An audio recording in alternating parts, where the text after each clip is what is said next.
Hello everyone, I hope you're doing well and that everyone is enjoying God of War Ragnarok as much as I am.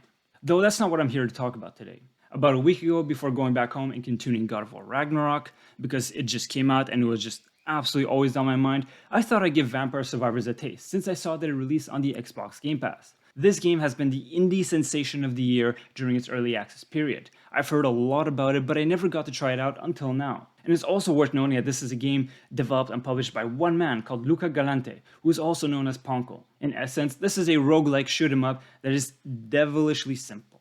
All you have to do is walk around, avoid enemies touching you, and pick up the blue orbs to level up your character to gain new skills. That and survive 30 minutes.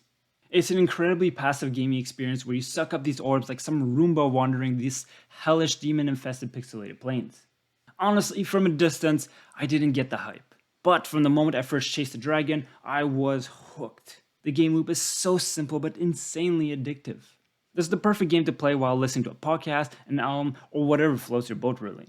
It's also ultra satisfying to see your character grow in levels and earn new upgrades.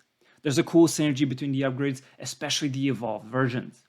Now, I'm quoting a friend here, but you do reach a point where you feel like a lawnmower cutting down this massive grassy field. Only instead of being a grassy field, you're kind of just mowing down hordes of demons on screen.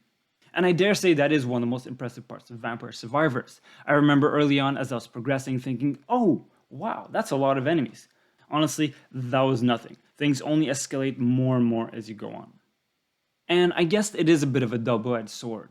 Things can get so crowded that if you're unlucky and you don't have the perfect build, there's little to nothing you can do other than just get stomped in a sea of monsters. The noise on screen is also a detriment to understanding what the hell is going on. What are your projectiles and which are the enemies? As you progress in your run, things really do turn into a bullet hell scenario.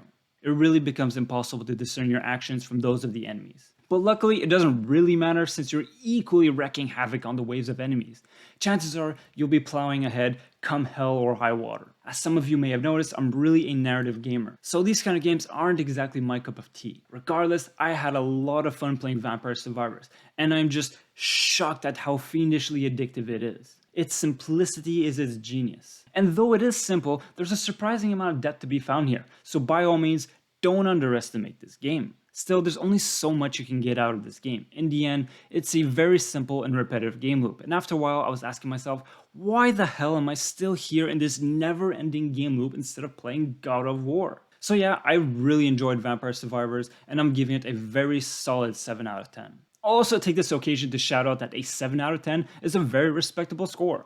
I'm tired of the general mindset where it's gotta be a 9 out of 10 or nothing. 8 out of 10s are some of the best games of the year too, by the way. And a 7 out of 10 can still hold a bunch of clever and inspiring ideas. They could even be runner-ups at the back of year-end lists. And I think that's perfectly okay. Anyway, as always, this is just my opinion. I had a blast playing Vampire Survivors, and if you're still not sure about the game, it is on the Xbox Game Pass. Otherwise, it's roughly $5 to purchase the game, and personally, I think it is well worth the investment.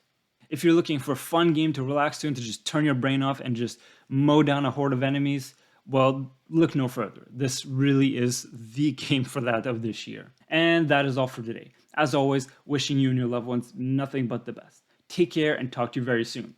And on that note, I'm going back to God of War Ragnarok. Or, you know what? Maybe one more run. Or two.